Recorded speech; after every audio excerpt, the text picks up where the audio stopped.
क्रिस्का recording studio Ekangar सराय।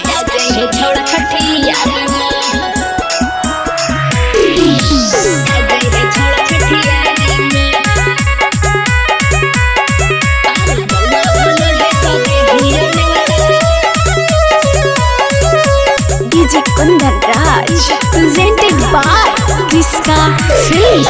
आगे अब काहे करही फोनमा छोड़ी गेनी जब ससुरारी में, अब काहे करही फोनमा छोड़ी गेनी जब ससुरारी में। बउआ होलो है तो देहियो ने बताया जई है छोड़ा छठियारी में, बेटा होलो है तो देहियो ने बताया जई है छोड़ा छठियारी में।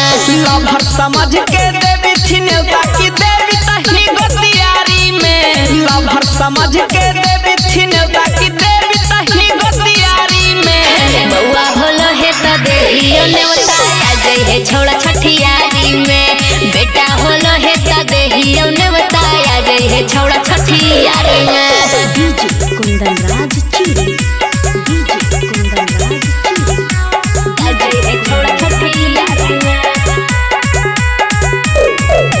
बउआ होलो है तो देहियो ने बताया जई है छोड़ा छठियारी में, बेटा होलो है तो देहियो ने बताया जई है छोड़ा छठियारी में। आगे गेलो जन्म बड़ी जल्दी गे मालवा, शादी के नहीं होलो एको सालवा। कोई भी हल प्यार छोड़ा ओरे हो फलवा, तोरे नियन मिल हको सकलवा।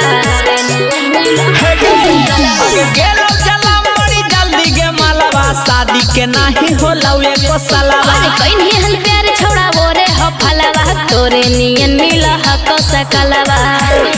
आगे कर गेलो तोरा फायदा के छौड़ी जे मजा लेनी बसवाड़ी में, कर गेलो तोरा फायदा के छौड़ी जे मजा लेनी बसवाड़ी में।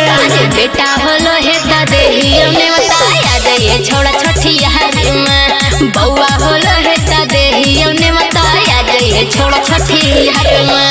डीजे कुंदन राज चिड़ी, डीजे कुंदन राज चिड़ी, डीजे कुंदन राज।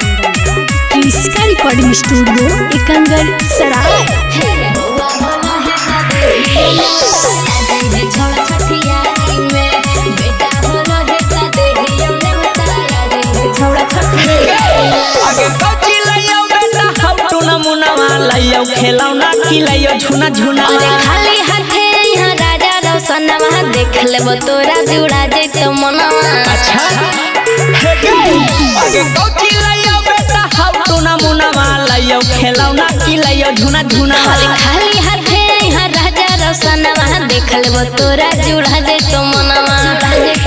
आगे लागा हो डर कुंदनवा के कौची कहतौ गाँव जवारी में, लागा हो डर कुंदनवा के कौची कहतौ गाँव जवारी में। अरे बेटा होलो है तो देहियो ने बताया जई है छोड़ा छठियारी में, बउआ होलो है तो देहियो ने बताया जई है छोड़ा छठियारी में। क्रिस्का रिकॉर्डिंग स्टूडियो एकंगर सराय।